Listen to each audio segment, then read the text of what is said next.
Hey everyone, and thanks for jumping back into the Cryptoverse.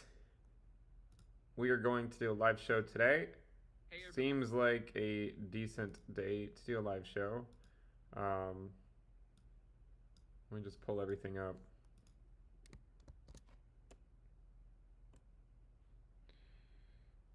So,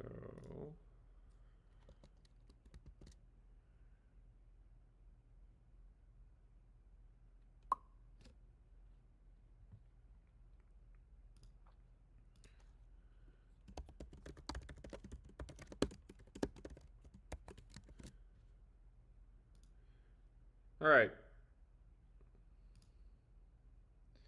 So, I was looking at Twitter today, which is never really a great thing on down days, mainly because there's just a lot of emotion. But I did want to go through a lot of questions that I saw. And also, I wanted to discuss some of the takes that I saw, some of the narratives that are being pushed.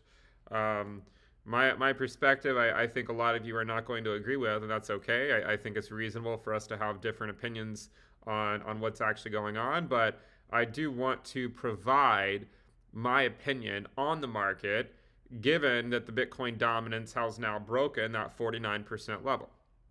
Because there's all sorts of stuff going on social media and whatnot. And I think it could be very easy to fall into certain narratives. And I've seen this narrative before, and I want you to be aware of it so that you don't become another social statistic. I'll explain that as well. So I'm just gonna, chill out here for maybe 5 or 10 minutes, and then we'll actually get started. So, I don't want to just jump in immediately, because what happens is I'll jump in, I'll go through 5 different things in the first 10 minutes, and then a lot more people join, and then they'll start asking the same questions. So we're just going to stall here for, maybe 5 or 10 minutes, and then I will start to go through what I think is going on in the market, and my thoughts on some of the things, some of the takes and narratives that you actually see going on right now, not only on Twitter, but in Telegram and on YouTube and whatnot. There's a whole lot to unpack. Okay, a lot. There's a lot to unpack. So we will begin going through this stuff in about maybe like 6 or 7 minutes or so. Maybe in the meantime, while we're waiting for people to come in, I'll check the chat and see what's going on.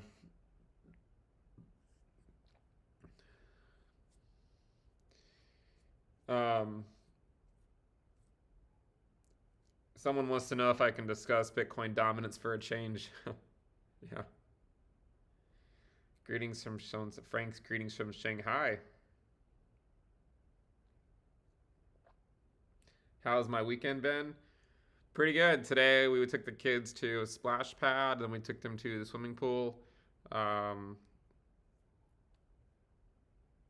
I'm going to take them to a water park. So, enjoy your summer, my friends. Okay? We said this last summer too. Crypto will still be here in a few months. It's okay to enjoy your time. It's okay to check in on the Cryptoverse. You don't have to watch it like a hawk 24/7. It takes time for these things to unwind.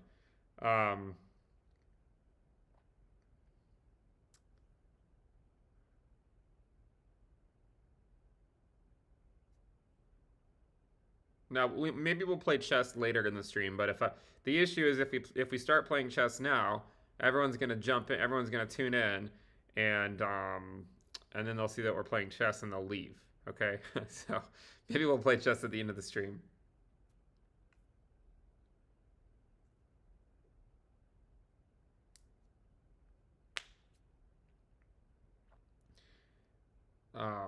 Someone says, does the close today mean the reckoning is canceled?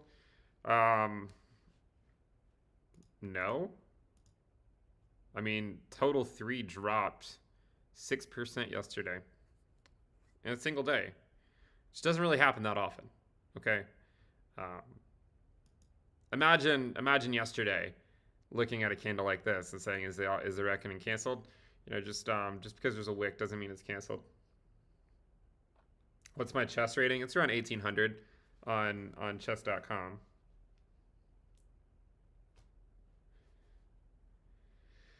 All right, maybe once we get to 1,000 people watching, we'll start. We're at 9:37. If you guys give the video a thumbs up, maybe it'll get recommended by the YouTube algorithm more, and we'll get to 1,000.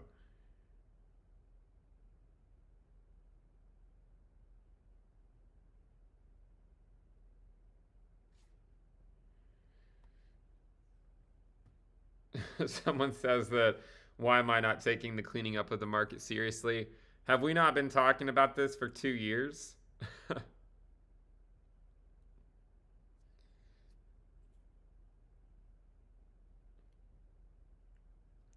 Someone says Bitcoin is king, but they're still accumulating altcoins every dip. You know, the problem is a lot of these altcoins just keep putting in new lows. I mean, if you go look at Cardano and Chainlink and Polkadot and Avalanche, and the list goes on and on, all of them put in new lows today. Okay, so the buy the dip mentality on these altcoins, what has it gotten you over the last year and a half? If today they put in new lows, right? Hasn't accomplished anything.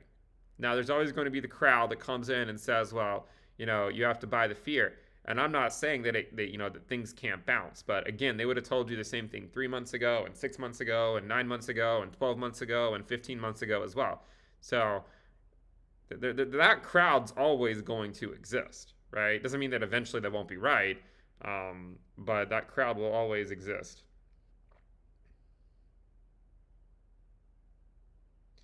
All right, we're at 1,000 people.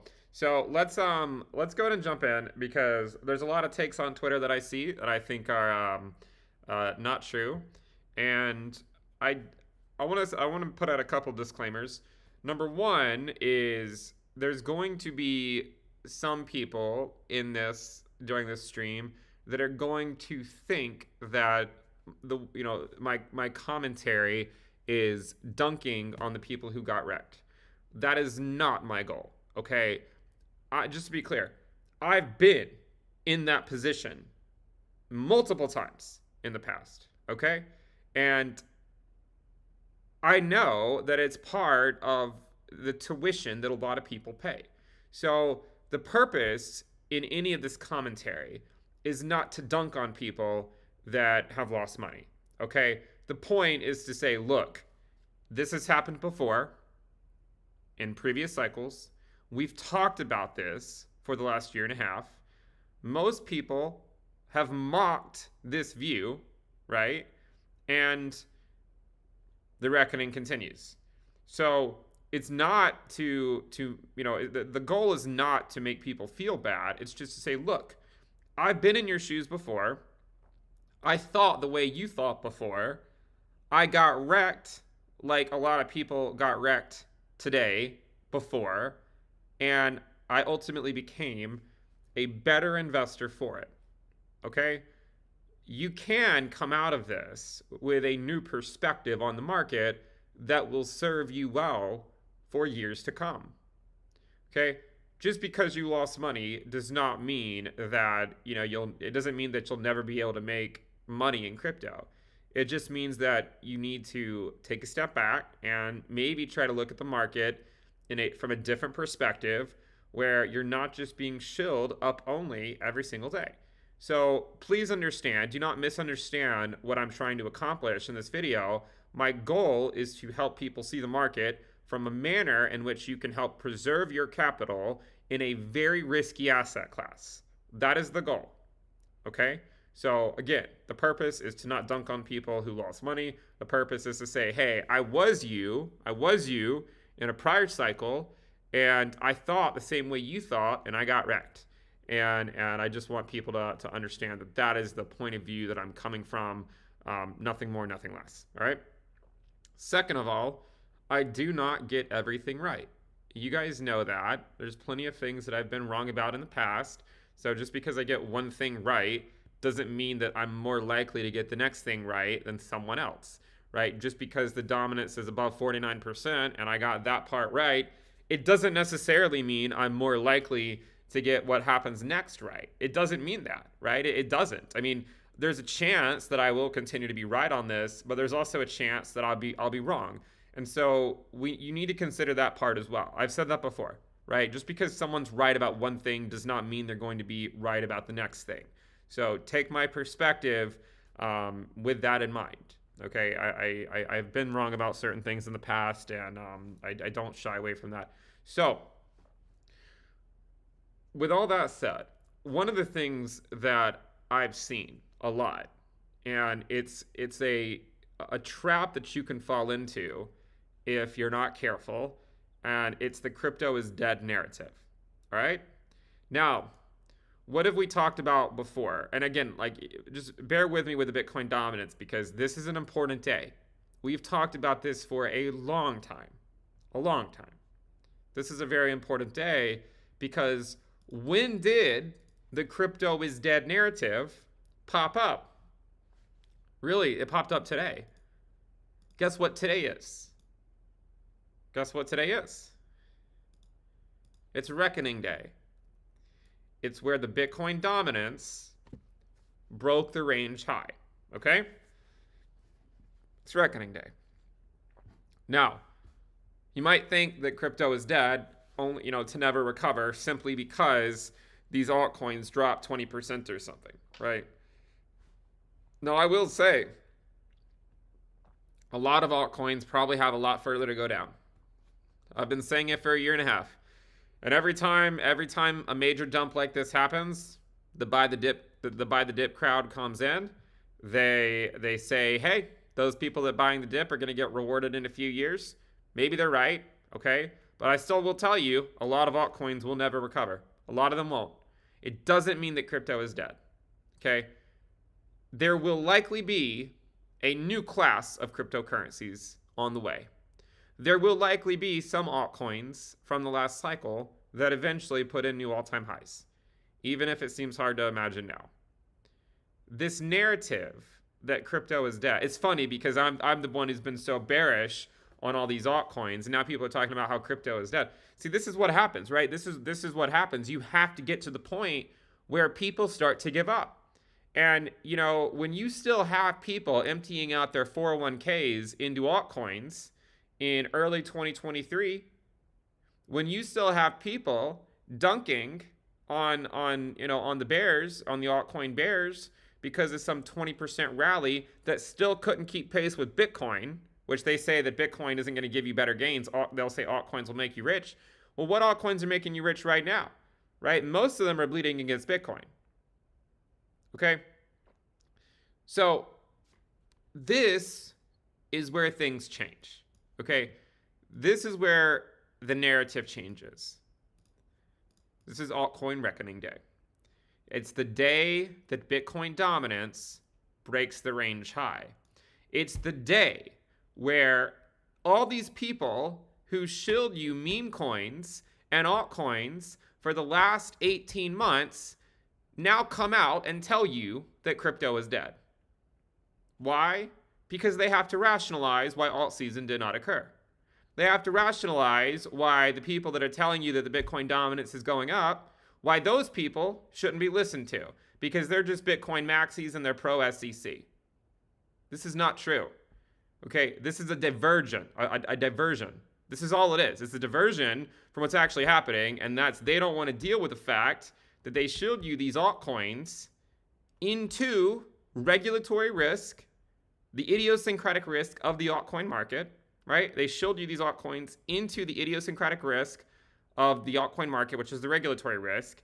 They shilled you these altcoins into a potential recession, and rather than deal with that head on, what they would rather do is go out on Twitter and talk smack about people who are bullish on the Bitcoin dominance and call them Bitcoin maxis. I said 18 months ago that I'm not a Bitcoin maxi, but I'm in fact putting on my maxi hat. Why am I putting on my maxi hat starting in early 2022? Because I've read this story before. I've seen this exact narrative multiple times, and I know how the ending goes. I've seen the ending, I've read the ending multiple times, and I know how the ending turns out. Turns out the same way every single time. So, you do not have to be a Bitcoin maxi to think that altcoins are going to go down on their Bitcoin pairs. If you like an altcoin and you like the technology that it provides, or you like the community, whatever, right? It doesn't mean that you only ever have to think it goes up. You should be willing to accept that at some points it will go down. Apple is a great company, right? Microsoft, great company. There's a lot of great companies out there. They still go down sometimes. So you need to not marry an altcoin. The altcoin market is a very unforgiving place, okay? So please understand that the people spreading the narratives about how people who are bullish on the dominance are Bitcoin maxis and pro SEC regulation and all this stuff, like there's probably some people that fall into that category, admittedly, but I would also say this is a diversion from them owning up to the truth, which is that they wanted to show you altcoins and meme coins into this regulatory risk. Now, one of the things that I've seen on Twitter today is people saying things like, well, there's no way that this could have been predicted. No one saw this coming.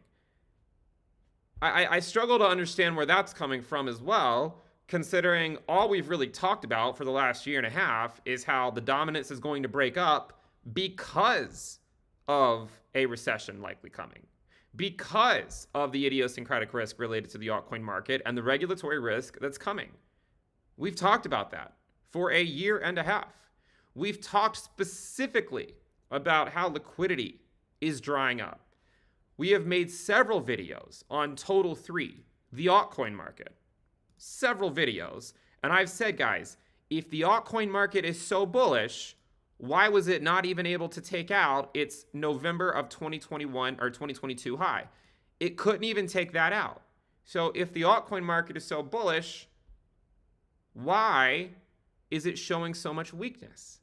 Why is it below the bull market support band if there's so much liquidity coming into the space? Why? And I'll tell you why. It's because this is all false. I track the social risk on my website, right? I track it. And again, it's been in a downtrend since May of 2021. So you can visually, you can see that people have been leaving the Cryptoverse. Liquidity has been leaving the Cryptoverse. It's clear as day, right? People have been leaving since May of 2021. This social metric here, the social risk, is created by YouTube subs risk, YouTube views, Twitter analysts, Twitter exchanges, and Twitter layer 1's followers, those things. Okay? And it's not just my stuff. It's a lot of people. So we've talked about the idiosyncratic risk of the altcoin market, like the regulatory risk. We talked about a potential recession risk, which could be late this year, early next year. And we talked about how liquidity is drying up. So to say that this wasn't predictable or to call it a black swan is just simply not true, right? I mean, this has been advertised for a long time. The Bitcoin dominance breaking higher has been advertised for a long time. We've talked about how in the pre-halving year, everyone gets wrecked. And how does everyone get wrecked, right? The bulls get wrecked first, the bears get wrecked, and then the bulls get wrecked. The bears get wrecked because the market rallies. We get the halving year rally, and then it gives the bulls a false sense of security, and they only think the market can go up, and then they just get wiped out in a single day. Take a look at some of these altcoins. Take a look at ADA. It put in a new low. Take a look at Polkadot. It put in a new low. Take a look at Chainlink. It put in a new low. Take a look at Avalanche. It put in a new low. Right? The list goes on and on. Okay? So to call this stuff a black swan is just simply not true. This is the same story that's been told every single cycle. Some people don't want to believe it. And we put out the warning signs as well. When we had the meme coin rallies, we said, guys, you know what? We saw the same exact thing in 2019. Meme coin rally. And guess what happened? We faded for 9 months after it. The market did. So don't fall into this idea that none of this was predictable and that it's a black swan. Because if you do that, then you'll basically just constantly think that you can't find an edge in the market, right? You're always thinking, well, there's nothing you can do because everything's a black swan. It's not true, right? If you understand the risk involved, generally speaking, you can navigate these markets in a productive way. Now, that doesn't mean that black swans can't happen. Black swans can occasionally happen. We have not had a black swan this bear market, right? Like, we just simply have not. The collapse of Celsius and BlockFi and Voyager and Luna and all these different platforms, these were not black swans. This is an artifact of tighter monetary policy that the Cryptoverse has not been subjected to for any sustained period since its inception. These are not black swans. Higher interest rates and quantitative tightening serve a purpose to slow the economy down, to expose the zombie companies that are not productive and to lead to their demise. It ultimately makes the economy stronger because the people who focused on those extremely inefficient things that were not actually providing any real value that was long lasting, now they have to go work on something else that hopefully is more productive for society. None of these things are black swans. Nothing that has happened in this bear market is a black swan. That doesn't mean that black swans haven't happened, right? I mean, there certainly are periods in history where you got something that was completely unpredictable and the market was not prepared for it. These, though, they're not black swans. And to say that they're a black swan is just to basically have very little understanding of the risks of higher interest rates and tighter monetary policy. Okay? So let's be clear about that. The other thing that I see is that, we sort of touched on this as well, right? That the people that are calling for the dominance to go higher, which is me, but there's people out there saying that these people are pro-SEC and pro the destruction of altcoins. It's not true, right? You don't have to be a maxi to think the dominance is going higher, right? You just have to be able to look at a chart and say, hey, this looks like a pretty bullish structure. It looks like bullish consolidation, and it's going to likely break out to the upside. So just remember that. Remember that you should be able to navigate the Cryptoverse without this thinking that if you think your altcoin can't go down at all, right? That's a very dangerous way to navigate the Cryptoverse. A very dangerous way. So please understand that.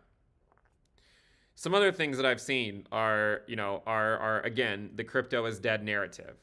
And one of the reasons this narrative is popping up, of course, is because the SEC has in fact gone after some pretty major exchanges, and a lot of liquidity has been drying up beforehand. You would have noted that I believe there are some major funds that have liquidated their altcoin positions. So a common narrative you will see on Twitter is that the only reason this occurred is because of these funds that have liquidated their positions. But think about it like this. We said that liquidity is drying up, right? Had these funds liquidated their positions 4 months ago, the market could have probably absorbed it. But what has happened since then? What has happened over the last 4 months? Liquidity has been drained. They've slowly converted altcoins back to USD. They've slowly converted altcoins to Ethereum, and they've slowly converted altcoins to Bitcoin. They've also, many people, converted their altcoins to useless meme coins that just went to zero. So the liquidity that existed in the altcoin market maybe 3 or 4 months ago that could have potentially absorbed these sellers, the liquidity is extremely thin now. The books are thin. Why? People are leaving. This is not the right direction. Now, the good news is we're getting pretty close to the bottom risk levels. We're not there yet, right? But people are leaving the Cryptoverse right now. And as long as they're leaving, then you could argue that liquidity is being sucked up. As long as all these people lost all their money on meme coins for a couple of months, maybe they were a buyer, but now they can't buy because they lost all their money gambling in the meme coin market because they fell for the scams. So it's not, the altcoin market did not dump just simply because a fund liquidated their altcoin positions. The market dumped because there's not sufficient liquidity in the altcoin market to absorb any type of sustained selling pressure, because the liquidity left, and it's been leaving. Okay? So to boil it all down to just because this happened, just because this fund liquidated, that's the reason why the altcoin market is down, that is not a sufficient narrative at all. It's not. And to say such is to, in my opinion, is to basically just have a complete misunderstanding of how this stuff works. If these people had sold a couple of months ago, before all this liquidity had been dried up, I don't know that you would have seen the same outcome. The dominance has been heading higher, by the way. I mean, everyone on Twitter for the last several months just keeps saying it's going to go back down, and they keep calling for alt season. You know, alt season was trending on Twitter just a few weeks ago, and I put out these, this is not the alt season you're looking for, me, right? This has, at least right now we're above 49%, and I think it ultimately will break much higher. So you need to be careful about these narratives. Remember this. Price does not follow the narrative. Narrative follows price. One could argue that over the last 6 months, while Bitcoin rallied from 15K to 31K, one could argue that the dominance went up during that time because the market was already pricing in this regulatory risk and the removal of liquidity from the system. Could have already happened. So just because you hear of a fund that liquidated doesn't necessarily mean anything. Okay? The market's been pricing this liquidity crisis in for a long time, as evidenced by the fact that the Bitcoin dominance continues to slowly go up for 2 years when you exclude stablecoins. Okay?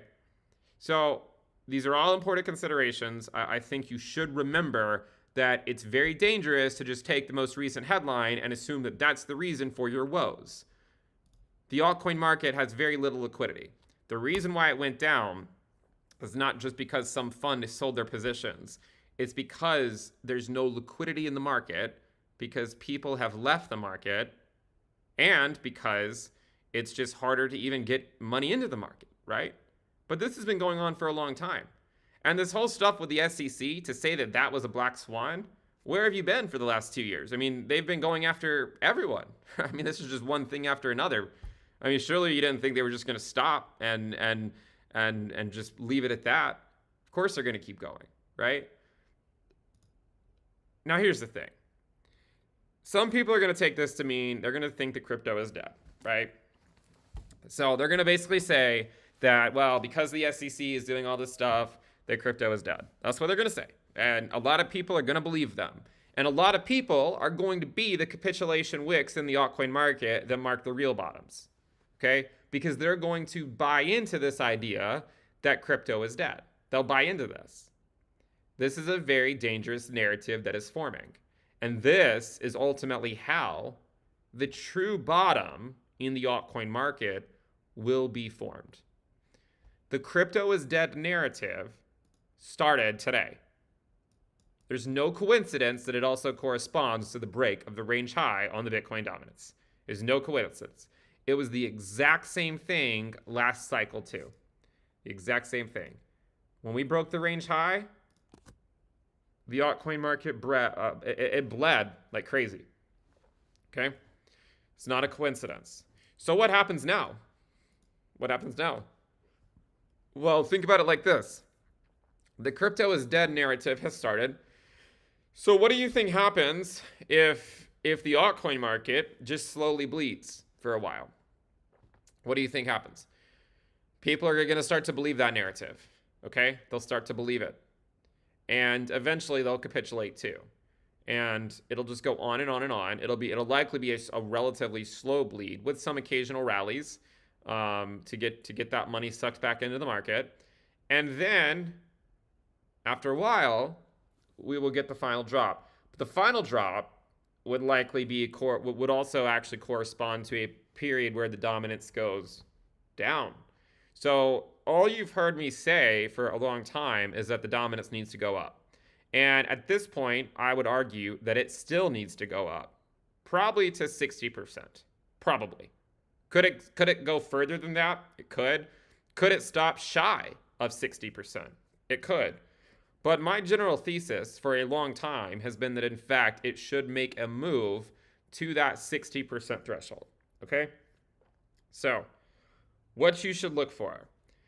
We should look for the dominance to go much higher from here. Talking about 60%, plus or minus a few percent, right? What's a few percent among friends? But around 60%. Once it reaches that level, then what's likely going to happen is the market's going to get relatively quiet, okay? There's going to be a few whispers. No one's going to really care because all this stuff is going to have played out. Everyone's going to have left. We're going to reach the lows on the social risk, and no one's going to care anymore. Absolutely no one's going to care anymore. It's still trending down, right? I mean, social risk is at 0.156. The other day, by the way, we hit 0.104. It's only a matter of time before we go to the 0 to 0.1 wristband. So, fast forward, let's say till, I want to say end of summer, but let's say early fall. End of summer / early fall. Social risk is near zero. The altcoin market has just slowly bled for a while with some occasional rallies, and it's quiet. The dominance probably at 60%. Could I be wrong? Hey, I could be wrong, right? I could be. This is what I think. Dominance around 60%. Market's relatively quiet. Things start to trend back up. Maybe things start to trend back up because the yield curve becomes uninverted. Look at the yield curve. It's still an inverted yield curve. I know a lot of people don't care about this, but if you look at Treasury yield spreads, it shows that upon the uninversion of it, we get a recession, usually. Once it becomes uninverted. Who knows how long this is going to take? It could take 3 months, it could take 6 months, it could take 9 months, it could take 12 months. I don't know, right? I don't know how long it's going to take. But what I will tell you is that what's likely going to happen is after the altcoin reckoning is over, at least, alts bleeding against their Bitcoin pairs, then you're likely going to see a very brief period where the market starts to go back up and it sucks in more liquidity after the uninversion of the yield curve, only to get the final drop where everything goes down together. And in the final drop, you could actually see the Bitcoin dominance go down, okay? So what it might look like is it could look something like this. So if we were to draw, say, a path, maybe it looks something like where it breaks up like this. And then you get a relatively boring period where it just sort of moves around like this. And then perhaps it comes back down in the final drop, right? And that would probably be, a recession type drop. But during that period, what you would want to look for your altcoin stuff is don't look at their USD pairs. USD pairs are completely irrelevant. They're irrelevant, right? Look at their Bitcoin pairs. If their Bitcoin pairs are putting in higher lows or double bottoms or triple bottoms or whatever you want to call it, then that's a sign that the altcoin market has been sufficiently wrecked. Okay? But we're still a ways off from that. So that's what you want to look for. USD valuations of altcoins are meaningless. They're completely meaningless. And you should understand why. After all this time of people telling you that the bear market was over and that altcoins were going to rally up to new highs, and you're sitting here looking at a lot of the namesakes of the cryptoverse back in the 2021 bull market, a lot of them have just been putting in new lows. Okay? So if you were to look at them only on their USD pairs, you might have been under the impression that they were a safe trade over the last 6 months. But had you looked on their Bitcoin pairs, you would have already seen that they were not worth the risk, considering that they were just continuing to trend down. Look at this. We've had this chart for ADA Bitcoin for how long? How long have I shown you this chart? We said it was going to go to 800 Satoshis this summer. That's basically right where it went. Is right around 800 Satoshis. It went to 851 Satoshis. I put forth the idea that eventually it's going to make it to 400 Satoshis. But it's probably not going to make it to 400 Satoshis immediately. It could bounce around in this area for a while. But in time, it too will likely come down to the 400 Satoshi level. And if you're an ADA bull, then you hope that this holds. You hope that it holds. If you don't believe the Bitcoin dominance narrative, let's say you disagree with my stance about Ethereum, and you think I'm completely full of it to think that the Ethereum Bitcoin valuation is going to collapse. You could have looked at the ADA Ether valuation. It's just been pushing lower too.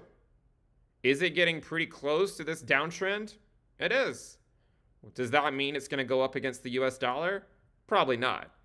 What's more likely to happen is it could ride this area down here, and maybe it goes back up, not because ADA USD goes up. Maybe it goes back up because we finally get the capitulation of Ethereum. Right?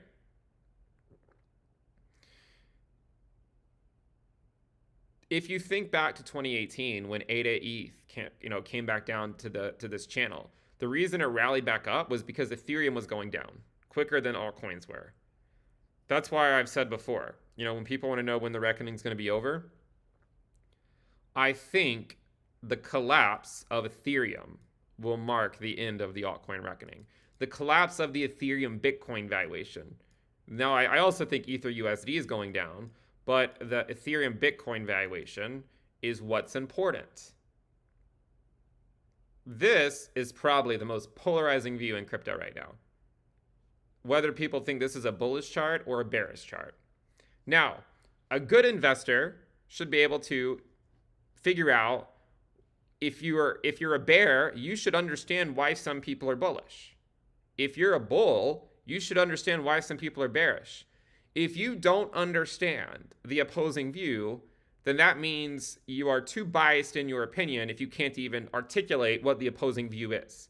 So we should articulate what both views are, and I will tell you why I lean towards the bearish view for the Ethereum Bitcoin valuation. But I think I can articulate what the bullish view is.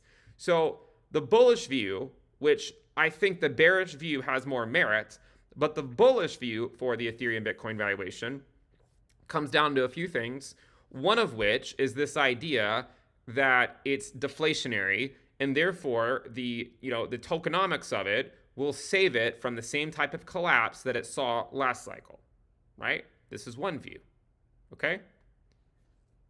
Another view is that Ethereum is a blue chip, and it has served its, it is proven its worth over the last 2 years, sort of justifying why it does not need to collapse. The fact that it's held up this long, some people might use as justification as to why it is fundamentally bullish. You could go back to 2015 and say that technically these are higher lows, right? Higher lows. That's the bullish case. There's going to be some other cases that you can make, I'm sure, but those are some of the fundamentally bullish views on Ethereum and technically why the Ethereum Bitcoin valuation, why some people think it's bullish, okay? One thing I commonly see people say to me, this is how they dunk on me, is to say, well, look at the Ethereum Bitcoin valuation chart. It's been up only since 2019. And my response is, well, did you look at any of my videos in 2019, 2020, and 2021 when I was bullish on the Ethereum Bitcoin valuation? You cannot use this period over here to justify why someone is a bear over here. A lot of the people who are bearish now were not bearish back in this phase. They were bullish. I was bullish back over here. But you can't use that as reason to say that the bears are wrong when a lot of the bears were bullish over here. There is a fundamental difference that occurred at this point. Up until this time, Ethereum's Bitcoin valuation was putting in higher highs. this high from December of 2021 has not been taken out. The merge rally, where everyone called for the flippening, was a lower high. And ever since then, everything has just been another lower high. So there is clearly a bearish case to be made that there are a series of lower highs. Now, there's another view here too, that yes, you've technically had higher lows since 2015, which is the bullish case, but you've also had lower highs since 2017. Okay? You should be able to see both of these trends. My point is that whether you think the lower highs are more important or the higher lows are more important, I still think there's justification that it goes down before it has a realistic chance to go up in a sustained way. Okay? That is my view. Furthermore, if you were to look at the Bitcoin dominance back in the last cycle, it wasn't until this broke that you saw really the collapse of the Ethereum Bitcoin valuation. So if we were to overlay Ether Bitcoin onto this chart, you will see that a huge part of this collapse occurred after it took out the range high. That was when the Ethereum Bitcoin valuation was at like 0.058. And it dropped to 0.017 after the Bitcoin dominance broke the range high in 2018. So just because it's held up so far does not mean that it won't eventually meet the same fate as it did in the prior cycle. Another way to look at the Ethereum Bitcoin valuation on a monthly time frame, maybe pull up the Heikinashi candles to sort of clean it up. You can kind of see some similarities, right? You get an impulsive move, your distribution phase, and then a secondary distribution phase, where the secondary distribution phase is a lower high. You had sort of your first impulsive move, you get your first distribution phase, and then your secondary distribution phase that was ultimately a lower high. You know, you had a period in here where it came back down red. We got another couple of green candles in here, and then the real reckoning began. Yes, I mean, we got these few reds. We're getting a green one now, but I still think that as we get later on into this year, it's going to fall back into that 0.03 to 0.04 range. And it is upon the collapse of the Ethereum Bitcoin valuation that would likely mark the end of the altcoin reckoning. As long as it's up here, I think there's still justification that the altcoin reckoning is not over. Think about it like this. Okay, we know liquidity is leaving, right? I mean, we've talked about this before. Liquidity is leaving. You can look at the social risk. You can look at a lot of different things, but you know liquidity is leaving the market. I mean, if you go look out, even a lot of the exchanges are limiting deposits and whatnot into the exchange. So I mean, it's not a secret that liquidity has been leaving the cryptoverse. Again, you could have just looked at the social risk and you would have known that. Okay, you would have known that. So when liquidity leaves, it hits the altcoin market first. But it's not obvious that it's hitting the altcoin market when Bitcoin goes up. Because when Bitcoin goes up, it drags the altcoin market up with it. But what happens is that Bitcoin goes up quicker than the altcoin market. And because it goes up quicker, it breaks altcoins off of their Bitcoin pivot levels, off of their support levels. Like look at ADA Bitcoin. It used to try to have support at various levels, right? But because Bitcoin USD went up so aggressively in 2023, these altcoins broke below their support levels. There's ADA Bitcoin. Look at Solana Bitcoin. Never really had a chance. It just gets broken down every single time Bitcoin goes up. Look at Bitcoin, BNB Bitcoin, breaking down those support levels. Look at AVAX Bitcoin. Once upon a time, it held support up here, But this rally in 2023 by Bitcoin USD broke these altcoins off of their support levels on their Bitcoin pairs. So what happens is that when Bitcoin goes up, it gives these altcoin bulls a false sense of security because it's not yet apparent that liquidity from the altcoin market has disappeared because there's still some buyers, right? We're in a risk-on environment. It wasn't yet apparent that liquidity had dried up. Where it becomes obvious is when Bitcoin USD rolls over and goes down. And that's why I've said that Bitcoin dominance should go up no matter the direction of Bitcoin USD. One of the most common things I see on Twitter when I put out videos or when I put out things about the altcoin reckonings, they'll say, well, haha, Bitcoin's going down too. Thank you, right? This is part of the thesis, is that it will go down. It's part of the assumption that Bitcoin will go back down in the pre-halving year. That's part of it, right? You can't use the sort of this gotcha line of, well, Bitcoin's going down too, therefore why are you singling out the altcoin reckoning? The reason why I'm singling out the altcoin reckoning is because Bitcoin is at 25K and it's still well above its 15K low, whereas the altcoin market, like Cardano and Polkadot and Chainlink and Avalanche and the list goes on, they're putting in new lows already. Again, look no further than Total 3, which almost just put in a new low. It came really close.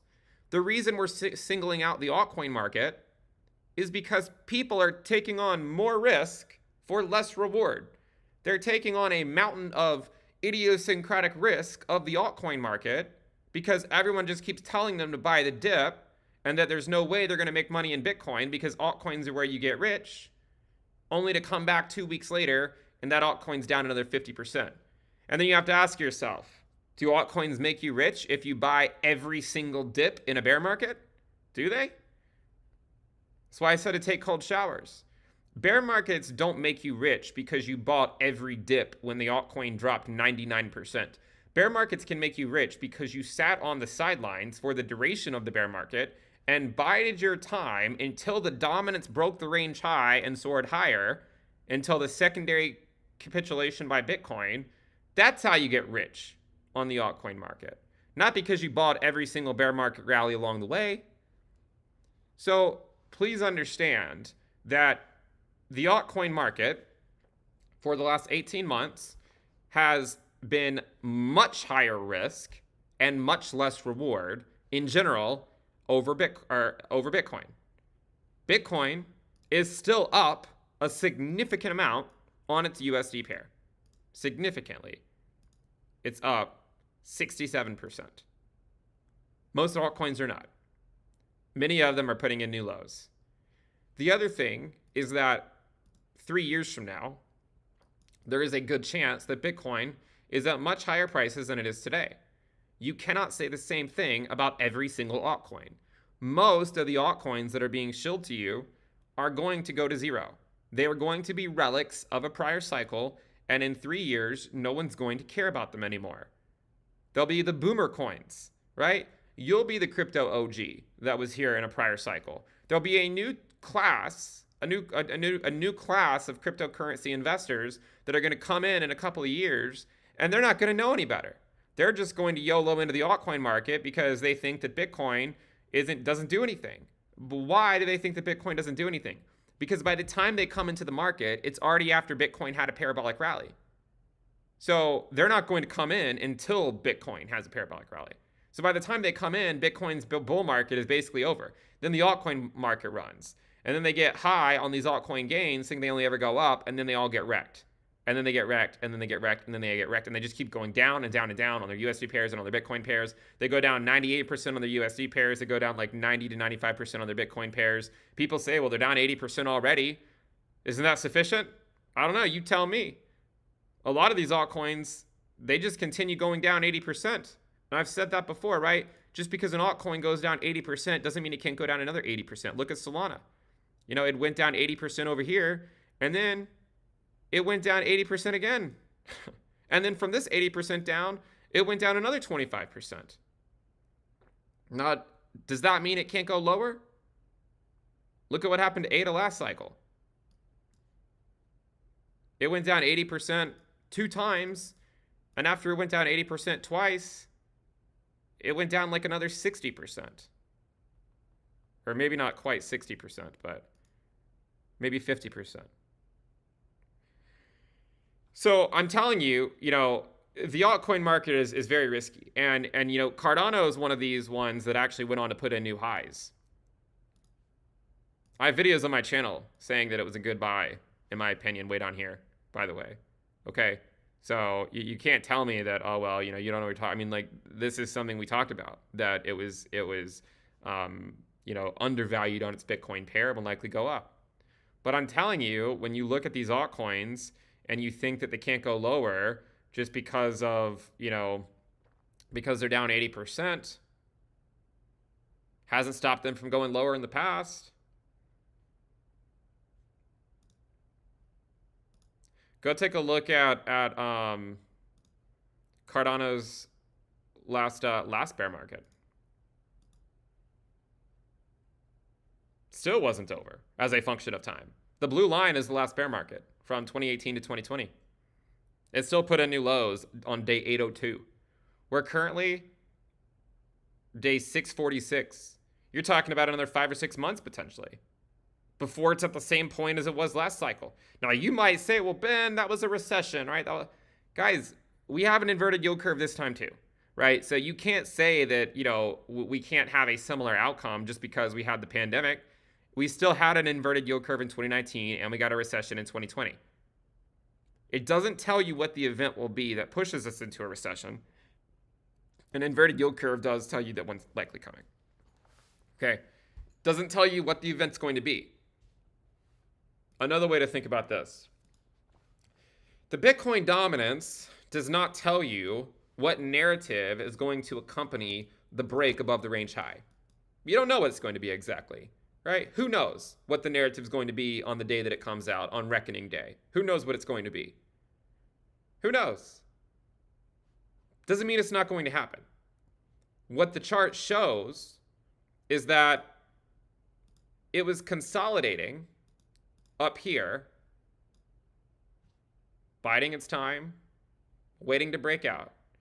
You get the headlines. It breaks out. Everyone assigns that headline as the reason it broke out.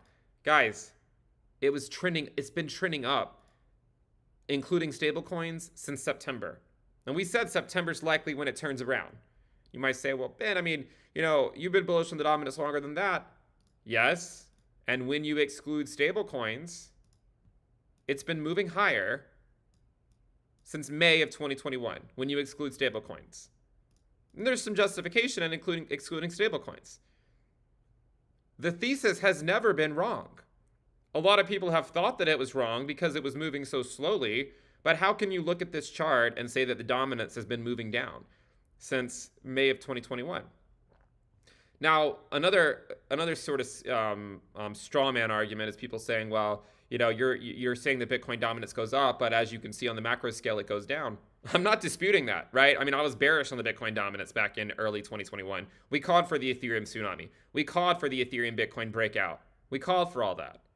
That doesn't mean that you can't be bullish on it now just because you were bearish on it before. Doesn't mean that the dominance excluding stables can't continue to skyrocket in the short term. Here's an interesting way to look at the market. If the dominance can drop this quickly, then it probably can go up very quickly too. Okay? Just keep that in mind in the next few months. If you see this start to just slowly go higher, 2 or 3% each month for the next 3 or 4 months, just remember, if it can drop this quickly from January until it broke here in May in 4 months, if it can drop that quickly, it can probably go up just as quickly. Because as quickly as people came in, they can head for the exits. It's happened before. It can happen again. Take the total 3, the altcoin market, and divide by Bitcoin. Talk about a scary chart for the altcoin market. It looks like an oscillator to me. Whenever we're down here, no one ever thinks the altcoin market's ever going to do anything again. They just think that everyone's Bitcoin maxi. Why? Because the Bitcoin dominance went up a lot. Everyone's a Bitcoin maxi. And then the altcoin market goes up. All the tourists come into the space. They all say that the altcoin market will never drop against Bitcoin. And then it does.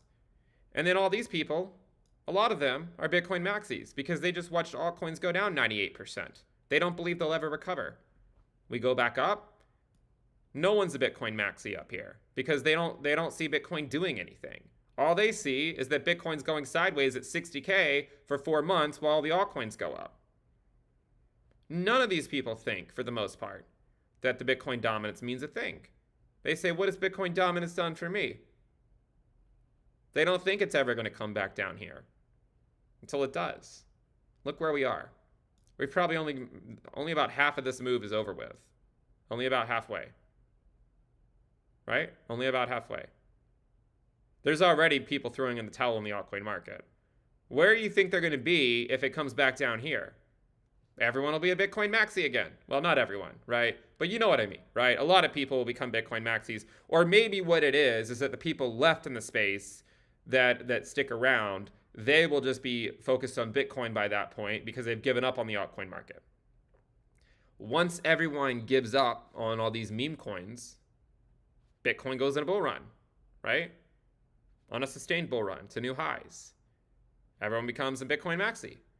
And then the new class comes in, maybe the class of 2025. And then they come in. And they are all the altcoiners that tell you that Bitcoin is not worth it, that Bitcoin dominance is going to go down.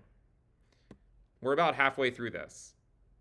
Where do you think people's emotions are going to be if this comes back down here?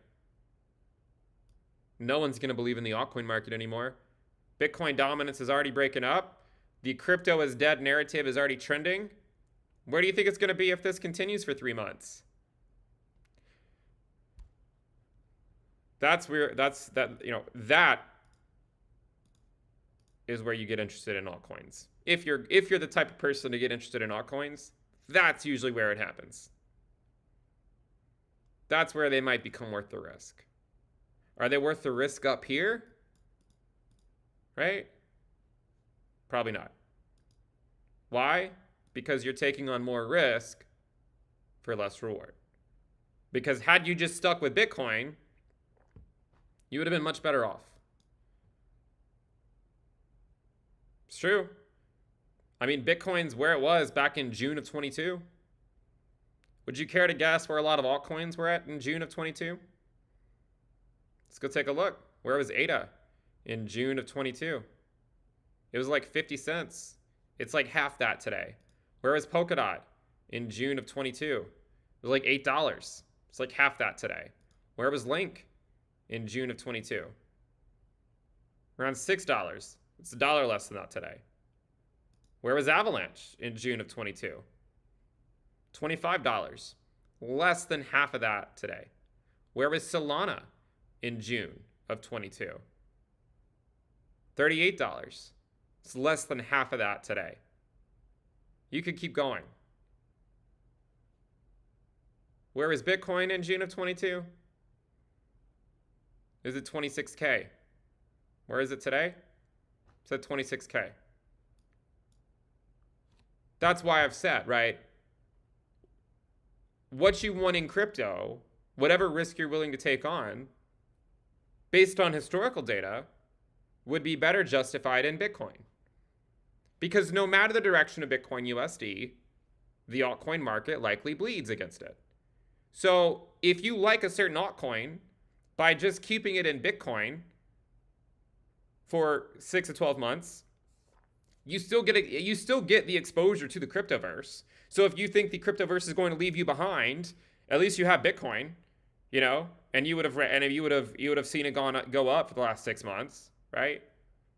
Even if you saw Bitcoin go up and you were, let's say you were more bullish on an altcoin than Bitcoin, you saw your altcoin go up too, and you might have been upset about that because you went all in Bitcoin or something. So what? The altcoin lost against Bitcoin. If you had bought Bitcoin in June of 22 instead of an altcoin, most altcoins, you could theoretically convert that Bitcoin today to that altcoin and get much more of that altcoin today from that Bitcoin that you bought than had you bought the altcoin straight away with US dollars. Bitcoin gives you the exposure to the cryptoverse during the pre-halving years that's sufficient. That's the point. Bitcoin leads the bull market, not the altcoin market. It leads. It doesn't mean that you can't have any altcoins before Bitcoin goes to new highs, right? It doesn't mean that, but it means you're not going to get left behind, more than likely, right? Bitcoin leads the bull market, not Ethereum, not the altcoin market. It's Bitcoin. Where was Ethereum when Bitcoin broke its high in 2020? Would you care to guess where Ethereum was when Bitcoin broke its high at 20K? Remember, the high for Ethereum in the prior cycle was like 1,400 or so. Where was it in December of 2020? It was at like $600. It was legitimately not even halfway to its prior high. Start from the low, Only $500 or $600. The high was $1,400. Now, I guess in a percentage gain, it was more than halfway. But just in terms of thinking like, it legitimately had more than 100% rally that it needed to accomplish from this level just to get to the prior high when Bitcoin put in a new high. So, would you have been left behind by riding Bitcoin during that phase? No. Where was the Ethereum Bitcoin valuation in January of 2021? No one remembers this because this is when everyone joined crypto. The Ethereum Bitcoin valuation was at 0.02. At 0.02. This Ether Bitcoin rally did not occur until after Bitcoin went parabolic. Bitcoin leads the bull market. It is not your altcoin. It is not the meme coin shilled to you on Reddit. It's not anything else. Bitcoin leads the crypto bull market.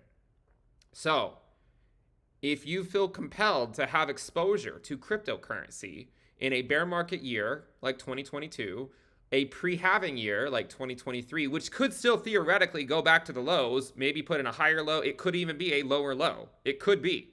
You have to accept that. It could be.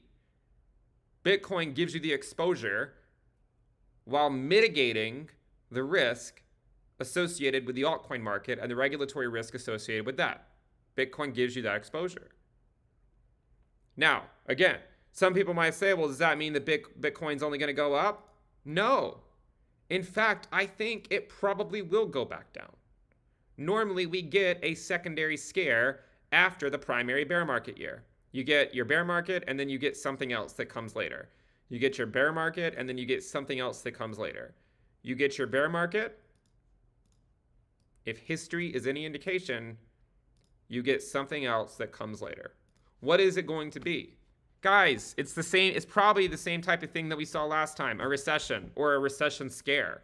You don't even have to go into a recession for crypto to revisit the lows. It could just be a scare of a recession. I mean, in 2015, Bitcoin revisited its low and we didn't have a recession. If total 3 is already near its range low,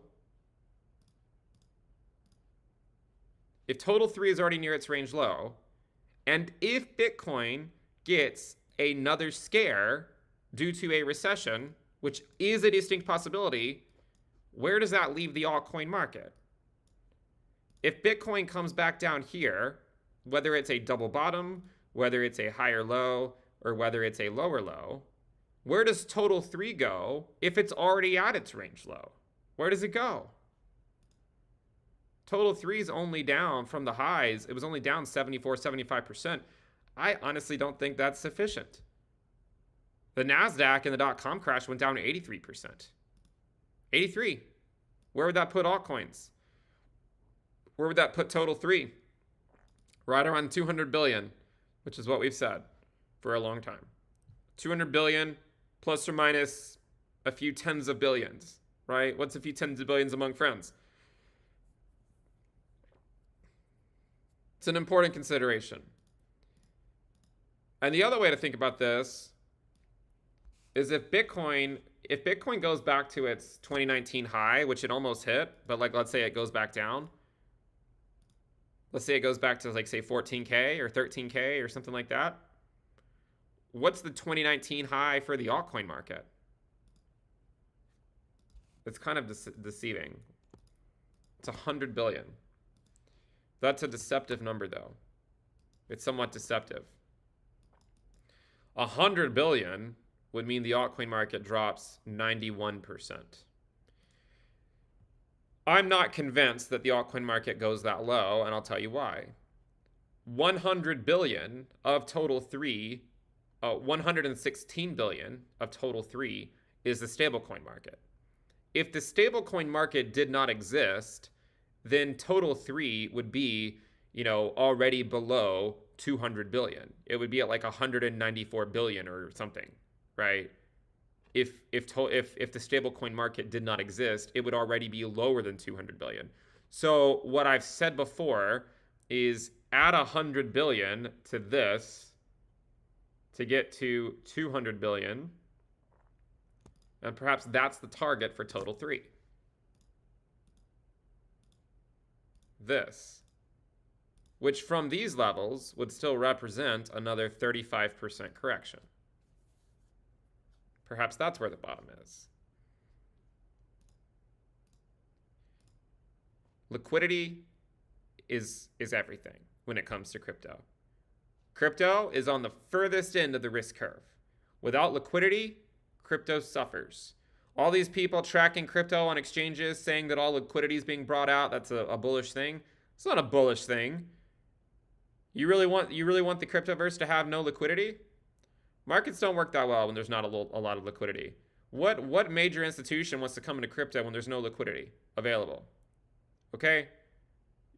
To me, it's not bullish if there's just no liquidity on exchanges. That's not a bullish thing to me. I mean, people are going to say, well, the supply is drying up, right? To me, it's not bullish to just not. Maybe it's bullish to the people in crypto, but it's probably not very bullish to the people outside crypto. Who wants to come into a market where there's just not that much liquidity, where the price can move so much in a single day because there's just a lack of liquidity on exchanges. So, with regards to total 3, you have to be careful. There's one idea I want to explore and how it relates to the stock market. I might lose some of you on this, and that's fine. This is dubious at best. But one thing I've been tracking for a little while, and I want to at least talk about it a little bit. And if you're in the stock market, this might be relevant to you. But take a look at the stablecoin market cap. I was wondering if this might have an effect. But look at this. And I promise you we're going to make a relationship to the stock market that I think is relevant.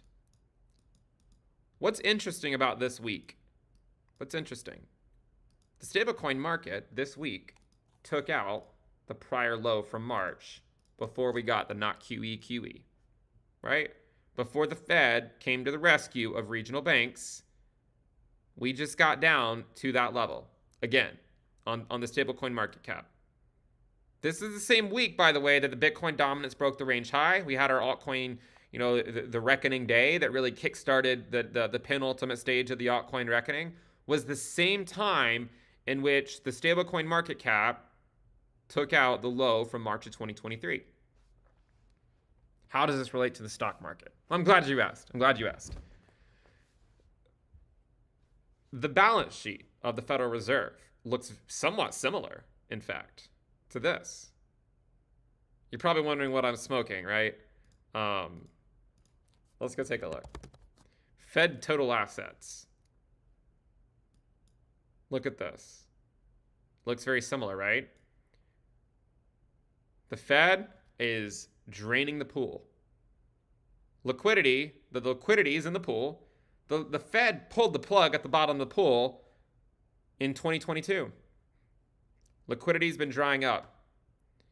Every so often, there is enough investors at a single time that will take their cup of water, their liquidity, and throw it into the pool. Therefore, it leads to the liquidity in the pool going up because there's enough investors at sometimes throwing in more water at the same time quicker than the Fed can drain liquidity from the pool. The drain's still unplugged, right? Liquidity's still leaving. Doesn't mean that if enough people throw in liquidity at any given time, it doesn't mean that the market can't go up. Liquidity is still leaving, right? So the stablecoin market took out its March low this week, I believe. The low is 116.27, 116.195. Yeah, so it took out its March low. The total assets by the Federal Reserve is likely going to take out its March low within the next 1 to 2 weeks. Within the next 1 to 2 weeks. It's probably going to take maybe 3 weeks. I don't know. Maybe 1 to 3 weeks. We'll say 1 to 3 weeks. It'll take out its March low. Perhaps that will mark a correction in the S&P. Liquidity is important for financial markets to work. As long as liquidity dries up, it's going to be a headwind. It doesn't mean that markets can't rally. It didn't mean that the altcoin market couldn't rally. By the way, all of these rallies by the altcoin market have been 40%. Have you noticed? All of them. They've been 40. We've had 40% rallies by total 3. 40%, 40%, and 40%. All of them have 40% rallies by total 3. Total 3 this week is down almost 13%. Same week that the stablecoin market took out its prior range low. The balance sheet by the Federal Reserve is getting pretty close to taking out its range low. What do you think is going to cause the Fed to pivot? What do you think? It's not going to be because crypto goes down. They don't care about that. At some point, they're going to push things too far, more than likely. Why? Because inflation's too high. Normally, the Fed would have pivoted a long time ago if they saw the signs that were going on today. But they feel compelled to continue raising rates. And well, they might be done raising rates. We'll have to find out. But they feel compelled to continue QT as well, rolling off assets from the balance sheet. As long as they feel compelled to do this, it will act as a headwind. It doesn't mean the market can't rally, but it will be a headwind. And at some point, the Fed will likely break something. And at that point, we will get an uninverted yield curve. The Fed will cut rates, and then the recession will be here. That's what is most likely going to happen. Liquidity is drying up, okay? And, you know, we've seen what happened this week with the altcoin market, and it can also happen in equities as well. Equities can climb the wall of worry a lot longer than the cryptocurrency market can. They can. If you're wondering how is it possible for the altcoin market to be putting in new lows and the S&P continuing to rally, it should not be that surprising, okay? Look at what happened in 2019. We also had an inverted yield curve. The market rallied. We had 2, 5, or 10% corrections, but the market climbed the wall of worry. Did crypto climb the wall of worry? Did total 3 climb the wall of worry throughout all of 2019? No, it only climbed it for half the year, and then it spent the next half of the year or 9 months going down. Equities can climb the wall of worry much longer than the altcoin market can. The altcoin market is much further along the risk curve than the equity market. At some point, the Fed will likely push things, and then the market will drop. Like it always does. Every time. And then they'll be forced to pivot. I don't know when that's going to be. My guess, late this year or sometime 2024. It could easily be 2024. I mean, you know, we might not get the uninversion of the yield curve until 2024, unless they break something between now and then, which I'm seeing liquidity dry up, at least in crypto. I don't know what the lag time is though. Okay. This draining of liquidity is not just in crypto. It's also in other markets as well. It's just that other markets have a lot more liquidity, so they can ignore this for a lot longer. The Fed's not going to pivot because crypto crashes. If the S&P crashes, they'll pivot. Okay. If the S&P crashes, they'll pivot. It's at 4,300 right now. They don't care. Okay. Inflation, core inflation is still at 5.5% year over year. The Fed does not care about the markets if the S&P is at 4,300. They don't care. If the S&P were at 3,300, they'd probably start to care. But they don't care now because inflation's still at 5.5%. So be careful with the altcoin market. As always, no matter what I say in the altcoin market, every warning I give for the last 18 months, there's always going to be someone that's going to come out and tell you to buy the dip. In the short term, the markets can rally. That is always true. That's always true. In the short term, people might use a rally as justification as to why buying the dip was the right option. But I will leave you, in terms of the altcoin market, with this idea.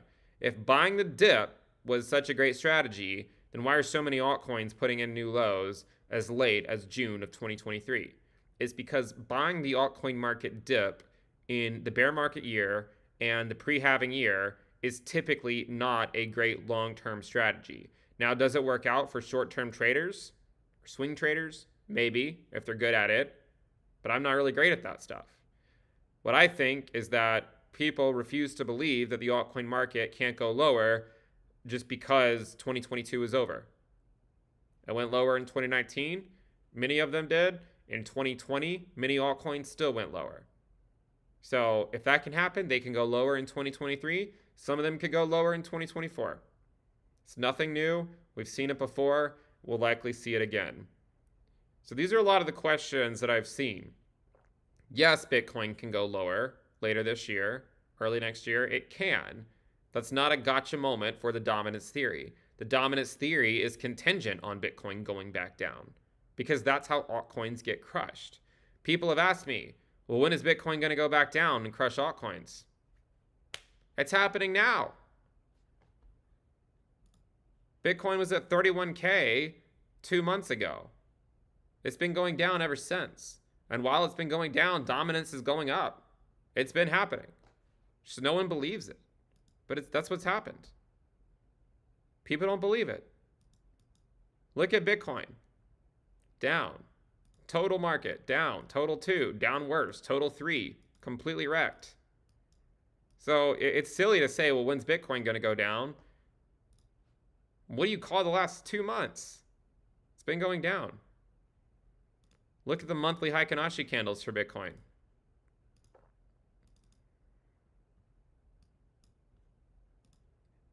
Half up, half down. Half up, probably half down. The dominance theory says that Bitcoin dominance goes up no matter the direction of Bitcoin USD. But the altcoin market needs to get wrecked on their Bitcoin pairs, but they also need to get wrecked on their USD pairs as well. The way they get wrecked on their USD pairs and their Bitcoin pair, they get wrecked on their Bitcoin pairs no matter the direction of Bitcoin USD. The way they get wrecked on their USD pairs is when Bitcoin USD goes down and there's no liquidity in the altcoin market. People get a false sense of security when Bitcoin goes up with altcoins because the altcoin market goes up, but it should have been a red flag that Bitcoin was up 100% and a lot of the altcoin market was only up 30 or 40%. That should have told you right then that it was not a bullish case for the altcoin market.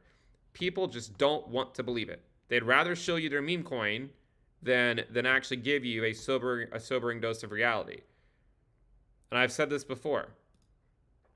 The altcoin market has been flashing the warning signs for a long time.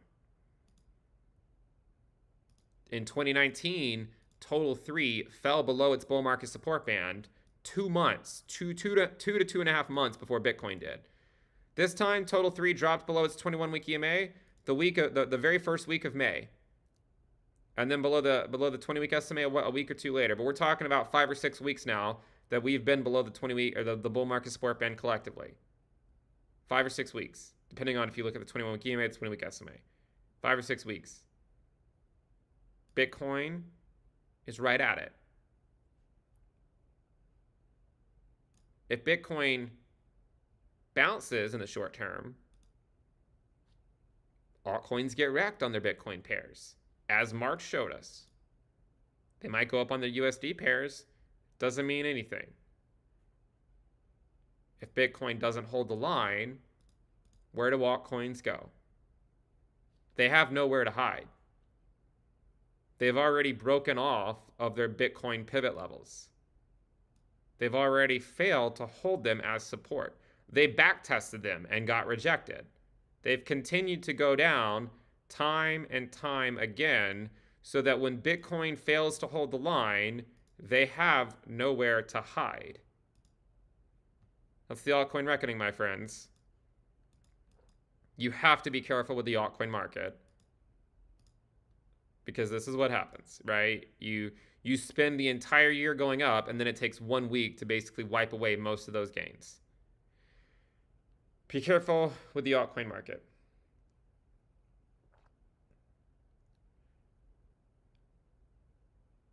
I also just want to remind you, if you're new, right? Just learn your lesson and move on, okay? Try not to dwell on the past too much. It's just tuition to learning how to navigate crypto. Try to learn your lesson and move on. Please understand that my views on the market are nothing personal, right? You know, crypto Twitter is filled with anyone and everyone who has an altcoin bag likes to jump on the dominance theory as being anti everything but Bitcoin. I'm more anti losing money, is what it is. You know, I'm more anti losing money. And at the end of the day, you should not marry an altcoin. Okay? I would rather just sit out of the altcoin market than pretend like it's going to go up when I don't think it's going to. So we will see. As I've said before, just because I'm right about one thing doesn't mean I'm going to be right about the next thing. But if you want to know my opinion, I think that the dominance will continue to slowly move higher. It doesn't mean that you can't see it pop back down for a little bit. I mean, in 2018, when it broke the range high, the following week it actually did come back down, and then it was a week after that it really started to continue moving up. So, even if it goes back to 48.5%, shouldn't mean a thing, right? Although I'm sure that if it happens, everyone's going to say, oh, look at the dominance, it's going back down. Doesn't mean it's not slowly going to go much higher. So my view is that this goes up, alts go down on their Bitcoin pairs and also likely on their USD pairs. It doesn't really matter, right? No matter what Bitcoin does, alts get wrecked. And, it's funny because people get tired of me saying the same thing. In 6 to 12 months, I'm going to have to start saying something different. And that's when the market gets much more complicated. And when that time comes, you're probably going to wish that you enjoyed this phase of the cycle more. Your future self is probably going to want you to have enjoyed this phase and how easy this phase is. Keep a good cash stack in hand in case the altcoin market gets wrecked, which it likely will. Crypto portfolios, historically, Bitcoin heavy crypto portfolios help preserve the Satoshi value. Doesn't mean that Bitcoin can't go down. In fact, I think that's the most likely outcome over the next 6 to 8 months. I think it will probably go back down. It'll probably go back down below 20K, and it could put in a new low. It could. And if you're going to sit there and tell me that it can't, most of those people were also telling you that the altcoins couldn't put in new lows. And most of them did that today. So please be careful. The altcoin market is very risky. If Bitcoin even puts in a higher low, the altcoin market still gets wrecked. Okay? No matter what, it gets wrecked on their Bitcoin pairs. They get wrecked on their USD pairs if Bitcoin goes back down, which also is a likely outcome at some point in the pre-halving year. It's happened every single prior pre-halving year. We go up, we go down. Everyone thinks that we can't go up, and then we do. Everyone thinks we can't go down, and then we do. That's what's happened.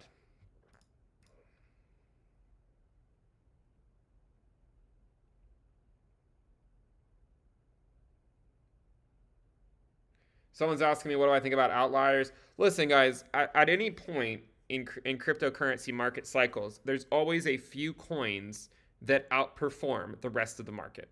Always. Okay? So every single phase of the cycle, there's always going to be like a few altcoins that you could point to and say, well, this altcoin is outperforming Bitcoin. That's going to always be true. Like it's always true in the stock market that there's some micro cap outperforming Apple, right? It's always true somewhere. That does not change the general theory, okay? The idiosyncratic risk of any individual altcoin is different. Some can outperform. Most will not. So it doesn't mean you can't make money on some. It doesn't mean that some won't have already bottomed. It just means that most of them will go down. Not all of them. Most of them.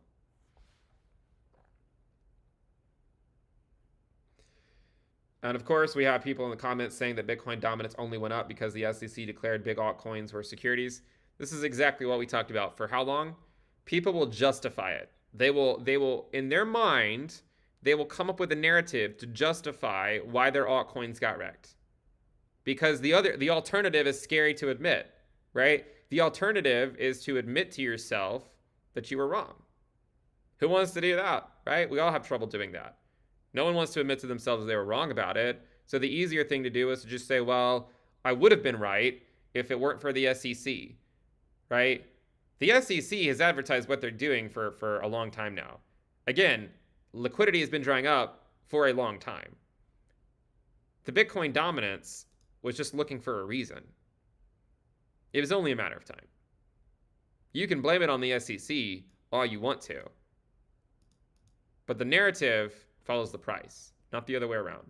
So there are going to be people that will blame the SEC for this. There will be people that do it. But if the SEC is the only one to blame, then why has the dominance, excluding stablecoins, been moving up since May of 2021? If the SEC is the only one to blame. By the way, the dominance excluding stablecoins was higher in June of 22 than it is right now, before a lot of these altcoins were declared securities and before a lot of these exchanges were sued by the SEC. So if the SEC is responsible for everything, why was the dominance trending up for the last 2 years? If the SEC is responsible for everything, then why does the social risk continue to drop? And has been dropping since May of 2021, well before the SEC was going after these exchanges. The SEC did not make all these people from May of 2021 capitulate because exchanges were getting sued. People left a long time ago. Doesn't mean that more people aren't going to leave, but to sit here and blame the SEC for the breakout of the Bitcoin dominance is just fooling yourself into, or is justifying why you were wrong about something. Again, it's okay to be wrong. I get things wrong. Okay, I've been wrong about plenty of things throughout my career with investing. Plenty of things. There is no shortage of things that we could probably look back on and think about things I was wrong about. Some things I'm just flat out wrong on. Other things I would say that I'm right, but it maybe just took a little bit longer to play out than I thought. Some people would say that that's being wrong, and that's okay. At the end of the day, it's all about managing your risk. It's okay to be wrong. I think that's a hard thing for investors to accept. One thing I've been wrong about is the resiliency of Ethereum's Bitcoin valuation. Let's talk about that. I would have thought it would have already dropped by now. I'm surprised it hasn't. I am. Doesn't mean it's not going to. I mean, look at this. I mean, is this not just some massive distribution phase that no one wants to acknowledge? Is that not what it is? Has it taken far longer than I thought it was going to play out? Hell yes, it has. My timing on the collapse of the Ethereum Bitcoin valuation was not great. I thought it was going to collapse right here. I have a video on it right here, and it collapsed. And I thought that was it. And the market proved me wrong. It proved me wrong. I rationalize it in my own mind by saying, yeah, I was wrong, but it's still a lower high. Right? Still a lower high. That's how I rationalize it. To some degree, though, it was still a wrong view to say that it was going to collapse here when it popped back up and continued to spend months at higher levels. Still a lower high, but still a higher level. Higher level than this, right? So this is where I became bearish on the Ethereum Bitcoin valuation. It wasn't here. It was here at around 0.075. 0.075 is where I changed my tune. I was bullish on it from here until here. This is where I changed my mind. Since then, what's funny is that since I changed my mind on it, if I draw the line across, since I changed my mind, we've mostly spent all that time below the level in which I made the video where I said the Ethereum Bitcoin valuation is going down. Most of it has been spent below that level. But it's just because we spent a few weeks up here and because it's been trending down so slowly that everyone thinks the Ethereum Bitcoin valuation only goes up, when in reality, it still has been trending down. At the end of the day, though, the timing on the collapse could have been better. Okay? But in the end, and I said this before, in the end, even the giants will fall. And I do think the Ethereum Bitcoin valuation collapse will mark the end of the altcoin reckoning. It just hasn't happened yet. And it could still take some time for it to happen. But you know, there are things I have been wrong about, and it's okay. It's okay to be wrong about stuff, right? It's okay to be wrong. So please try not to justify, you know, these things happening as just due to the SEC, right? Yes, the SEC is a negative thing, but it's not responsible for the entire collapse of the altcoin market. The altcoin market collapsed in 2018 and a lot through 2019 and 2020, and the SEC barely cared about crypto. So if the altcoin market, if you know, I mean, here's ADA, right? If ADA collapsed over here without the SEC going after it, why does it only have to collapse over here because the SEC is going after it? No, it's a narrative to justify why it's happening. It's just a narrative. Narrative follows the price, not the other way around. The narrative follows the price. There's a chance, by the way, that what's being priced in right now is not the SEC. There is a chance that the whole SEC stuff has been priced in a long time ago. There is a chance that what's being priced in right now is the recession potentially coming. There's a chance that this is the case, that what's being priced in right now is the recession. You might say, well, Ben, you know, all the movie theaters are full, all the restaurants are full, no sign of a recession or even a recession scare. So what? By the time it's obvious there, the markets have probably already bottomed, my friends, right? By the time you go to a restaurant and you don't have to wait to get seated anymore, markets are probably bottomed and they're going back up. Markets are forward looking. Maybe what's being priced in now is not the SEC. Maybe the SEC already got priced in. You may say, well, how did it get priced in, Ben? Altcoins went up. Yeah, they went up because we were in a risk-on environment, but they still lagged Bitcoin by a ton, indicating that there was something fundamentally wrong with the altcoin market.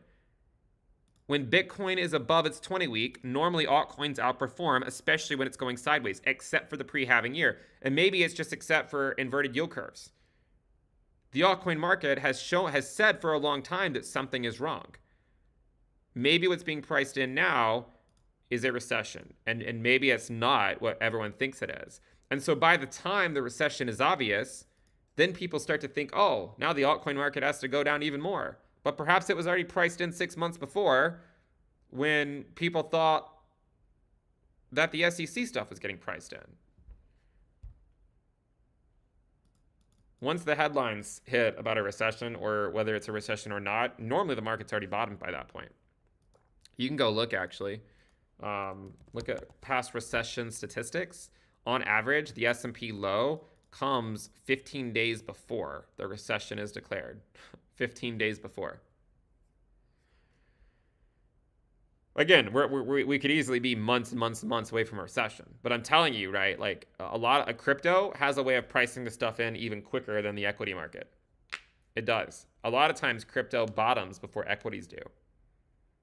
Because it's much further along the risk curve, it hates negative things even more.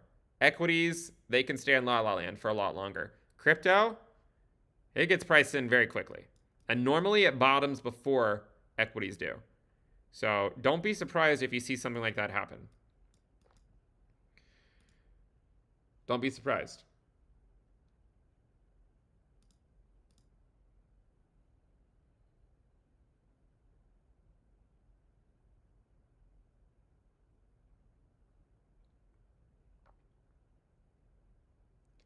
Someone says they're tempted to buy the dip. Hey, do what you want to do, guys. I mean, I've said before, I think that most altcoins are going to go down, and we said that for the last 18 months. It doesn't mean that all of them will. Maybe you'll buy one that doesn't. I don't know. Just because I'm not buying them doesn't mean that you should follow everything that I do. There are plenty of people who have done things differently than me and have done quite well. So you do what you want to do. I'd say crypto, I mean, investing in general is a personal journey. You know, what's right for me isn't going to be what's right for you.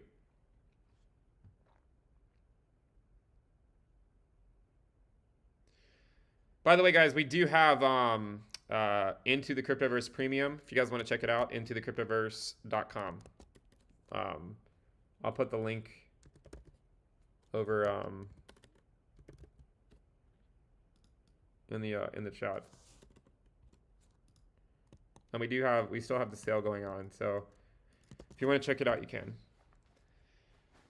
All right, is that it?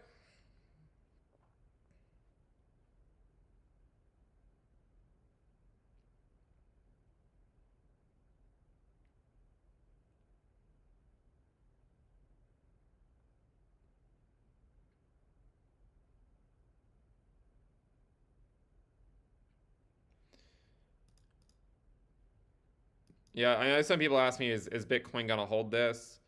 I tend to think probably not, mainly because normally when total 3 doesn't hold it, it's sort of a sign that Bitcoin's not going to hold it. Nothing's a sure thing, so you shouldn't take that to the bank because there's always a chance that Bitcoin holds it. There's always a chance that like Bitcoin holds it, rallies back up a little bit, and then collapses, right? There's a chance that that happens too. So be somewhat open-minded, although generally speaking, if total 3 is not holding it and total 2 is not holding it, and total is not holding it, then normally that means that Bitcoin's not going to hold it as well. Okay, so I don't think it's going to hold it once everything plays out. I don't know how much longer it's going to hold. I mean, it could still hold for a few more weeks and still eventually not hold it, right? I mean, even if it bounces back up and then it comes back down, it still doesn't hold it, right? But in the end, I do think we will come back into some of these lower prices and make sure we know who's who and what's what before going off on a real bull market to new highs, or maybe not necessarily to new highs, but to higher levels, much higher levels than where we are now. Yeah, we talk about equity stuff in the premium stuff in the premium channel.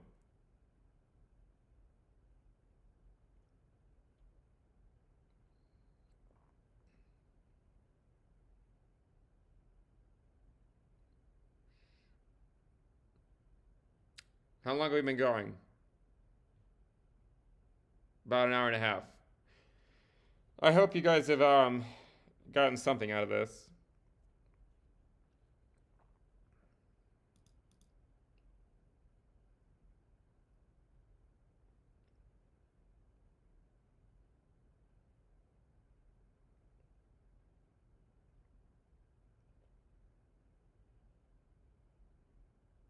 Some of you are like, we should play chess. Yeah, let's play. We can play a few chess games, then I'm gonna wrap it up. All right. We'll play a few.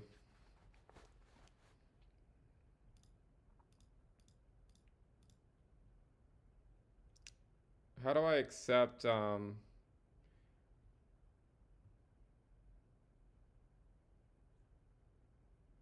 free to challenge me.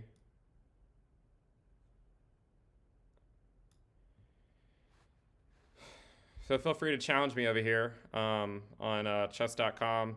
My tag here is BJ Cowan. 3 minute, and we'll play just a few games, and then we will wrap it up. Yeah, I know. This is where we lose everyone, but that's okay, right? We'll just help the social risk go down quicker. So if you don't like chess, you can go ahead and leave. We're not gonna talk anymore about crypto probably. But if you do want to stick around, see, someone just did a 10-minute game. We're not playing 10-minute games. Okay, I don't have time for that. 3 minutes. 3 minutes.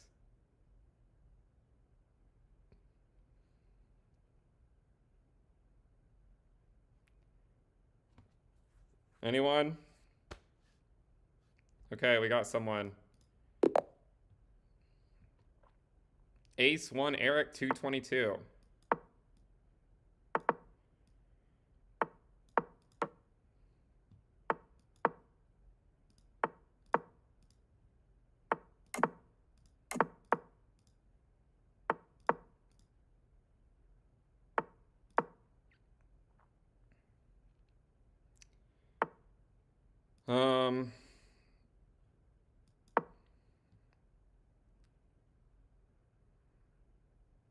You know, for only a 586, this person knows the opening pretty well.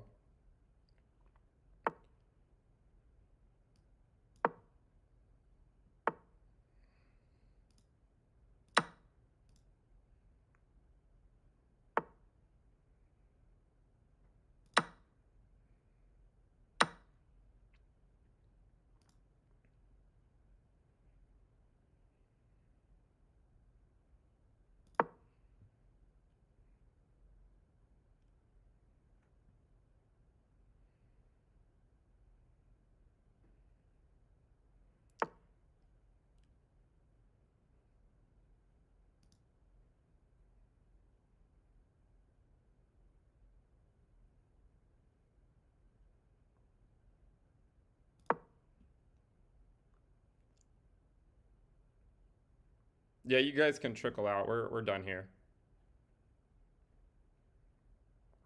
I will play a few games though.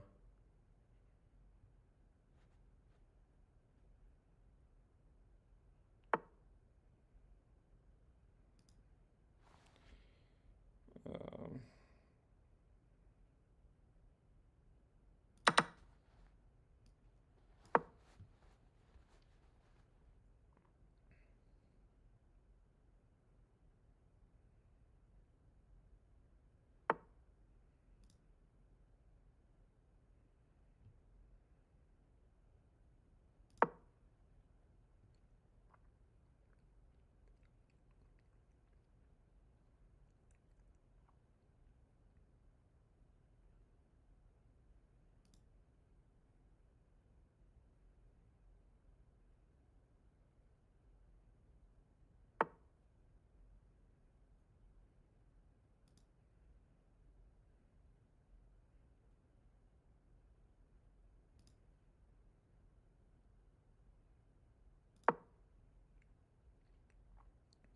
Bitcoin's still at 25.7, guys. You're not missing anything.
Well, I went on time. That was a fun ending. I mean, I was winning anyways, but I went on time. Um, so yeah, did I win on time? Yeah, I did. Anyways, good game. By the way, this person was definitely higher rated than 586. So that was a good game by them. Anyone else want to play? Looks like we have a lot of people that have requested. We'll just go with the next person in line. Is this the same person? Or no? No, it's not.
Bitcoin's still at 25.8. You guys aren't missing anything.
Was trying to checkmate them here, but they ran out of time.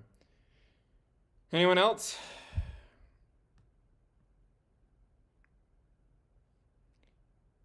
Any new games?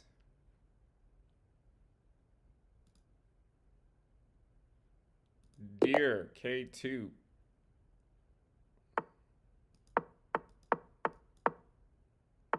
How does everyone play the same opening?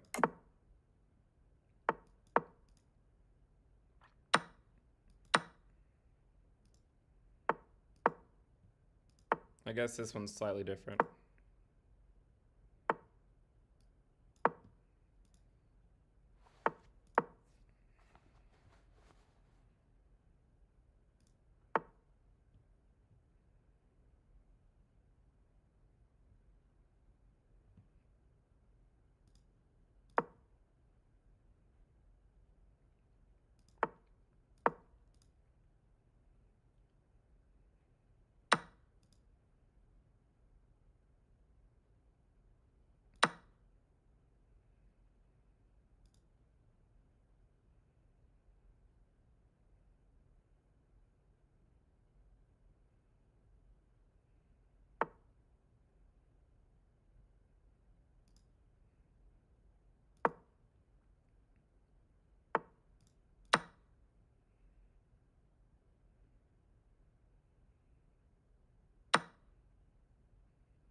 This is an interesting game.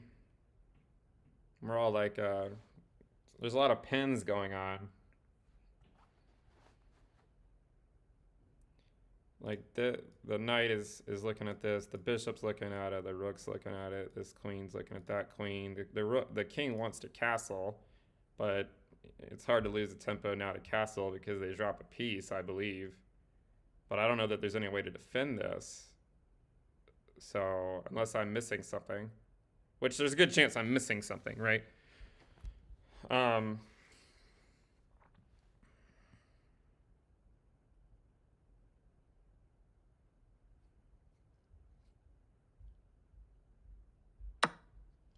That probably was the best move.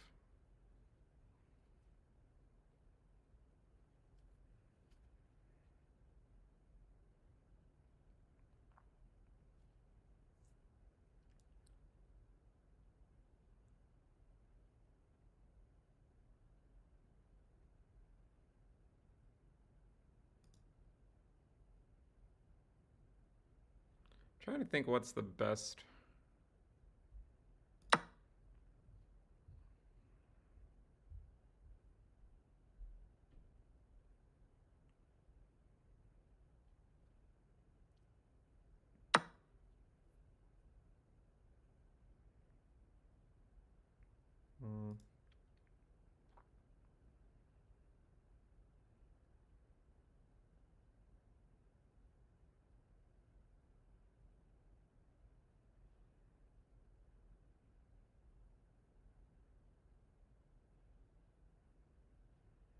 Yeah.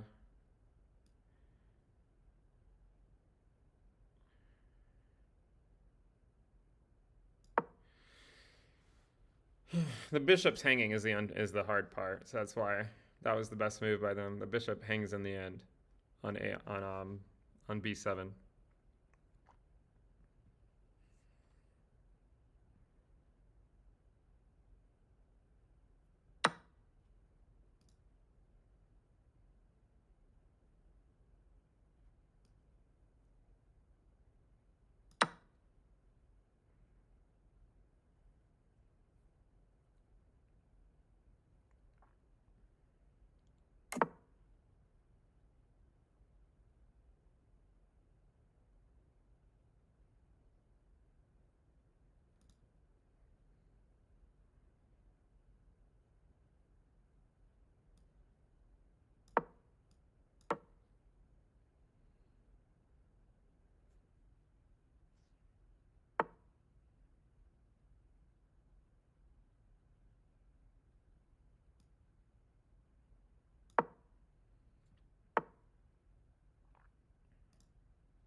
probably going to lose on time, not paying attention to the time.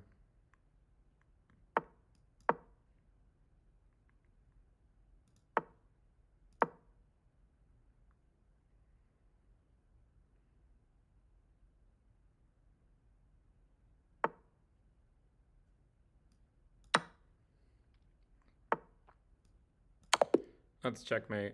Yeah, they shouldn't have hung that pawn. Because that pawn, I don't know that there was any way to defend.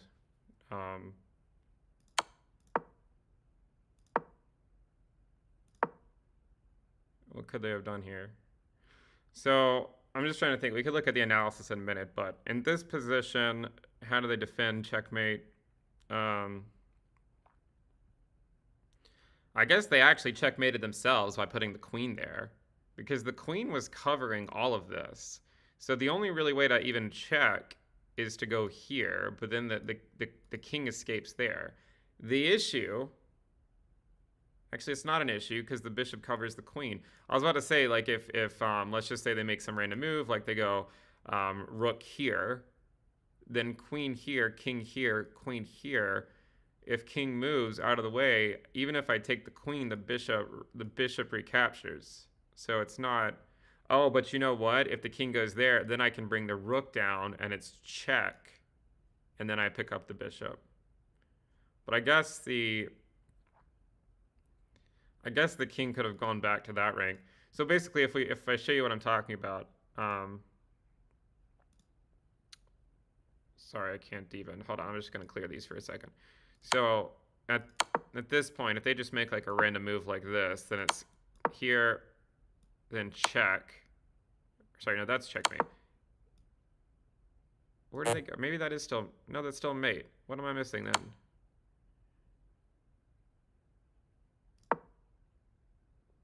What's the move? Here?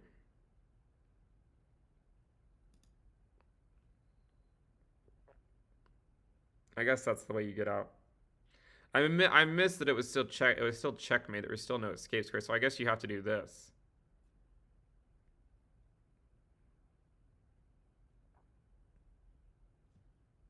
Anyways.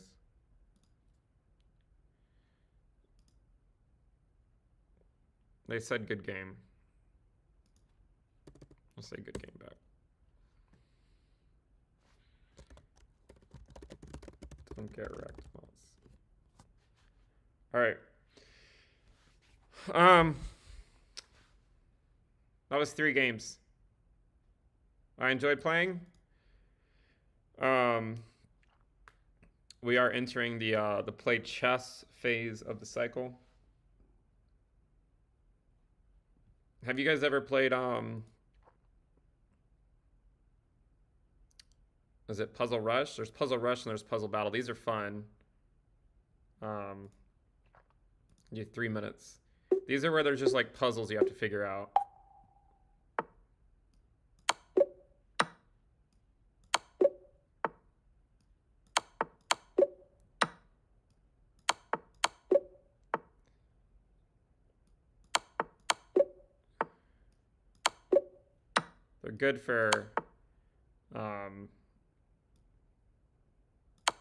They're good for just like learning how to checkmating patterns.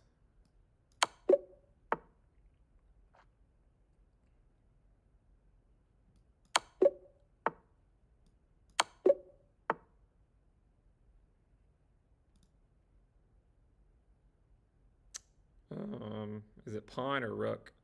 Probably this. Yep.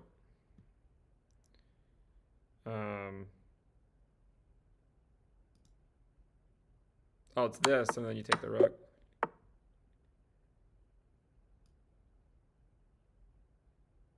The pawn makes it, right? Oh no. That's how you do it.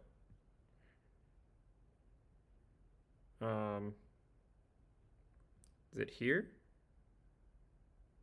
No. Okay.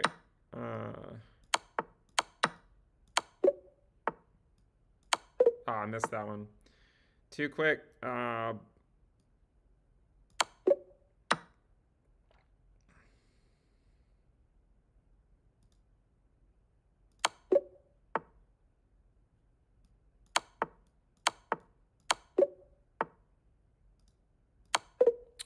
that one wrong.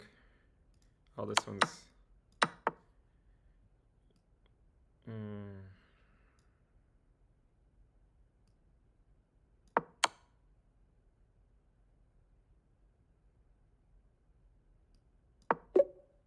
Because they were hanging mate on the back rank, which is why that worked.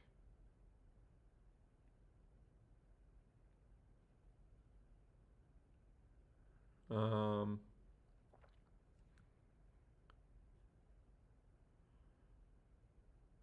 this one's fine. Look, you take, and here, and you get the rook.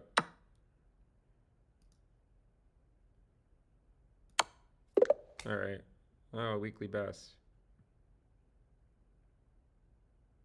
They also have puzzle battle where you actually like place someone else.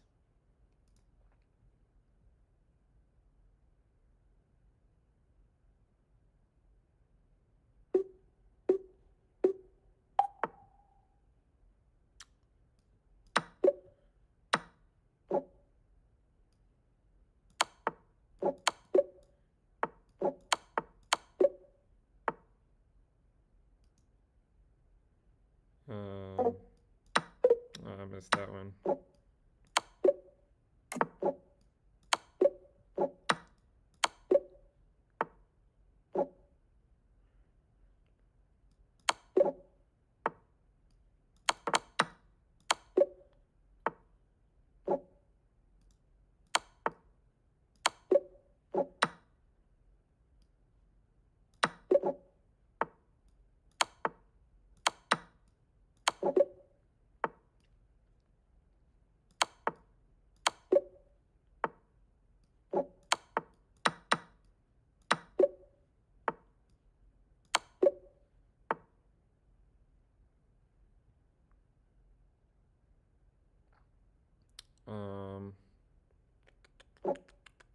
I don't know this one.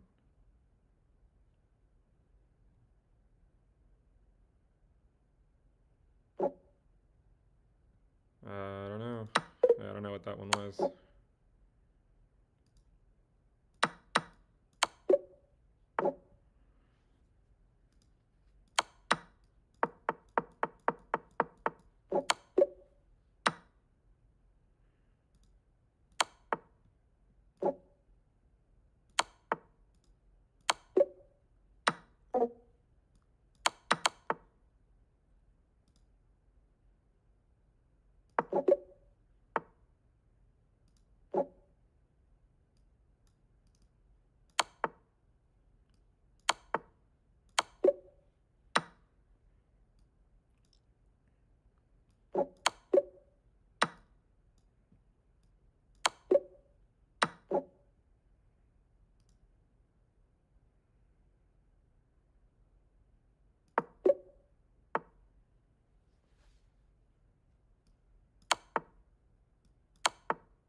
I don't know this one.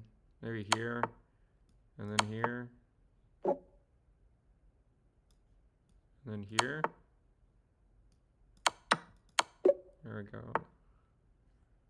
Oh.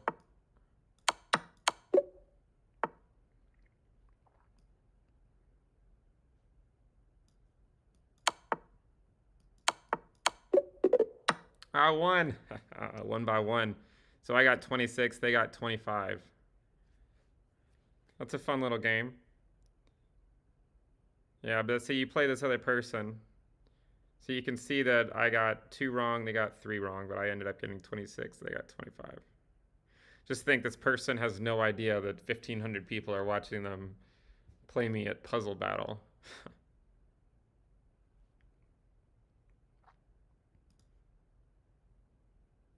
This one,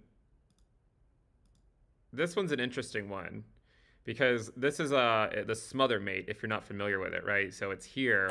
How do I review this? I don't even know how.